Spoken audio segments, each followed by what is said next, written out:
komunikasi sementara dalam rangka ketahanan pangan.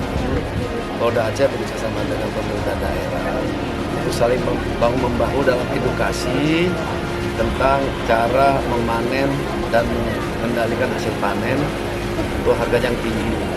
Yang kedua, bagaimana cara bercocok tanam, waktu yang tepat, pemilihan bibit yang baik, dan memberikan bantuan tenaga untuk kesuksesan acara penanaman ketahanan pangan ini.